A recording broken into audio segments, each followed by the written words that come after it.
Shutterstock Donald Trump is the epitome of irrational exuberance. You might remember that phrase from the 1990s. Alan Greenspan, the head of the Federal Reserve at the time, was describing how the tech boom was creating a bubble by generating enthusiasm way out of proportion to the actual value of the new companies. Such an unwarranted economic boom was hardly something new, so it was easy to predict what would happen next. Periods of irrational exuberance, whether the dot-com expansion, Dutch tulip mania in the 17th century, or the housing bubble in America of the 2000s, have always led to a sudden crash and a serious hangover. And now, here we go again. Trump, always exuberant when talking about himself and his putative accomplishments, loves to boast about how well the American economy is chugging along. The stock market reached its all-time high at the end of August. In its second quarter this year, U.S. economic growth was 4.1%. Unemployment remains below 4%, and inflation remains moderate. Even wages are going up. Irrationality enters the picture because there's little if any connection between the president's policies and the outcomes he lauds, since these trends began before he took office. Also, the prosperity that has resulted from this economic expansion has largely been enjoyed by the wealthier sectors of society. Finally, Trump's economic fever dream is fueled by an enormous and growing amount of debt. When it comes to irrational exuberance, it's never if there will be a bust but when.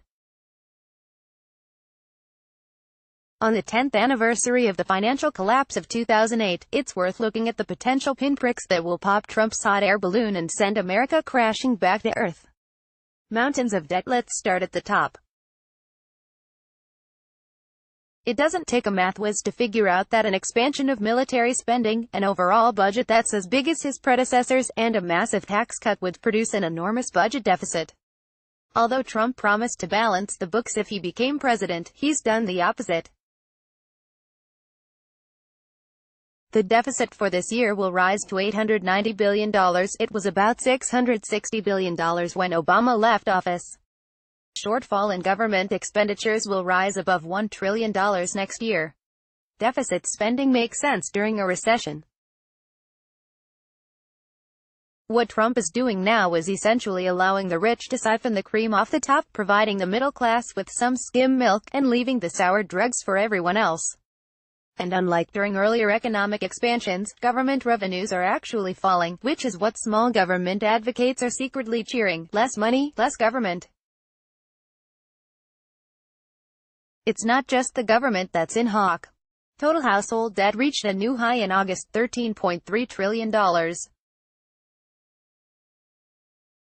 That includes a record amount of student debt, $1.5 trillion, an ever-growing amount of mortgage debt, $9 trillion, which is perilously close to the $10.5 trillion it reached during the mortgage crisis in 2008, and an overall credit card debt that just surpassed $1 trillion for the first time. Then there's corporate debt. Companies have taken advantage of low interest rates to borrow like crazy. This summer, corporate debt hit a new high of $6.3 trillion. Worse, the cash-to-debt ratio, which was 14% in 2008, has dropped to 12%. That's $1 in cash for every $8 of debt. Economists are quick to reassure the public that all of this debt is not catastrophic. After all, the economy is humming along. America doesn't look like Greece. But all this debt is like the termites eating away at the foundation of your house. You don't see anything wrong except a bit of sawdust and the faint sounds of consumption.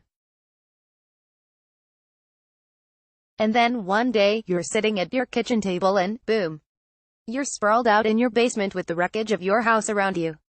As long as institutions continue to extend credit, debt is manageable, not a crisis.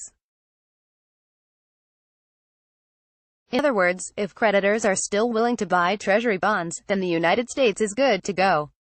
That's a big if. Chestnuts in the fire. Currently, the U.S. government owes $21 trillion, which is slightly more than the household and corporate debt combined. The owners of U.S. Debt include federal agencies like Social Security, which currently runs a surplus that it uses to buy Treasury bonds, the Federal Reserve, which bought a lot of debt during the financial crisis to lower interest rates, mutual funds, and banks. Foreign countries also hold about a third of the debt. China and Japan own a little more than $1 trillion each, followed by Brazil, Ireland, the UK, and Switzerland. In ordinary times, foreign ownership of U.S. debt is uncontroversial. Countries with revenue surpluses need a safe place to park their money. And the United States has never defaulted on its sovereign debt, unlike Greece or Argentina. But these are not ordinary times. With the sharp downturn in U.S.-Russian relations, Moscow decided this spring to unload 84% of its holdings of Treasury bonds. That amounts to about $87 billion, a considerable sum. Russia, of course, is not one of the major holders of U.S. debt. But Russia's not the only country in a selling mood. Japan got rid of $18.4 billion in Treasury bonds in the spring. In the first half of 2018, Turkey unloaded 42% of its holdings in U.S. debt. Both countries currently have trade disputes with Washington. The big player, however, is China, and right now the Trump administration is escalating its trade war with China. Trump just announced tariffs on another $200 billion in Chinese imports after targeting $50 billion of goods in the first round. If China retaliates with more tariffs of its own, the Trump administration is threatening a third round sanctioning all Chinese imports. China's counter-sanctions are smaller, since it doesn't import as much from the United States. But China could retaliate in other ways, such as devaluing its currency. A potentially more devastating action would be to follow Russia's example and sell its stake in Treasury bonds. Again, this wouldn't necessarily have much effect on the U.S. economy as long as other buyers step in to take China's place. And that's when all that other debt comes into play. At a certain point, foreign creditors will no longer support unsustainable U.S. spending. They won't pull the U.S. chestnuts out of the fire.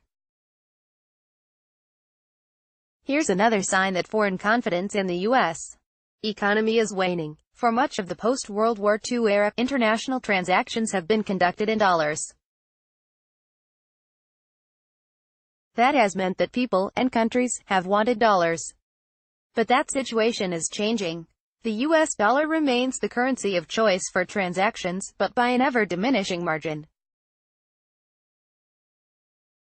As of July, it was used in 39% of transactions.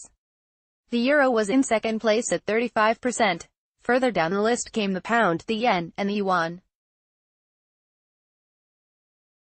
The fall of the dollar anticipates an eclipse of U.S. global economic hegemony. It's hard to predict when all of these indicators will converge.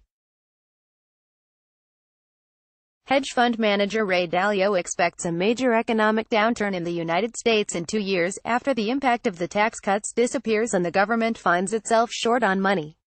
He predicts that we have to sell a lot of Treasury bonds, and we as Americans will not be able to buy all those Treasury bonds. The Federal Reserve will have to print more money to make up for the deficit, will have to monetize more, and that'll cause a depreciation in the value of the dollar. This will be no ordinary downturn. Irrational exuberance has pushed up stocks above their value, sent household and corporate debt into the stratosphere, and burdened the government with debt it will have greater difficulty covering. Interest rates remain low, so there's no real option to lower rates to stimulate the economy. Martin Feldstein, former chairman of the White House Council of Economic Advisers, anticipates a $10 trillion drop in U.S. household assets. When the next recession comes, it is going to be deeper and last longer than in the past, he says. The bottom line, the United States would finally turn into Greece. The austerity programs Washington has supported all around the world will finally be visited upon the United States. And if the United States goes down, it will drag much of the global economy with it. After all, U.S. debt is only part of a larger problem. As Walden Bello explains, financial operators are racking up profits in a sea of liquidity provided by central banks, whose releasing of cheap money has resulted in the issuance of trillions of dollars of debt, pushing the level of debt globally to $325 trillion, more than 3 times the size of global GDP. There is a consensus among economists along the political spectrum that this debt buildup cannot go on indefinitely without inviting catastrophe.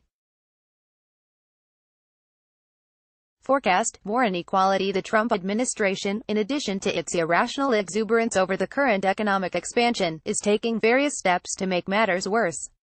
It's pushing for greater deregulation of the financial sector, rolling back elements of the Dodd-Frank bill, gutting the Consumer Financial Protection Bureau, and appointing top regulators who have close ties to Wall Street.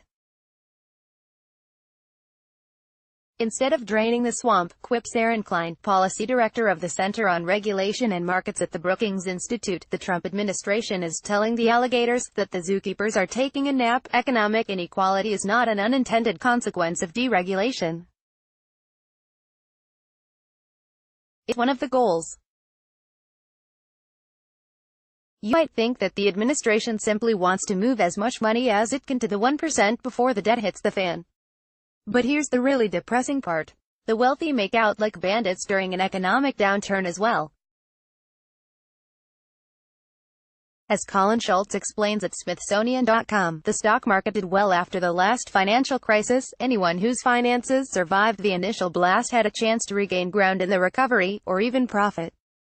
But families with net worths closer to the average often have a huge portion of their overall wealth invested in their houses. With the value of that gone, they had little wealth left to reinvest, so while families hovering around the average net worth lost 36% over the past decade, dropping from $87,992 in 2003 to $56,335 in 2013, people in the top 95th percentile actually gained 14% in the same tumultuous period, going from $740,700 in 2003 to $834,100 in 2013.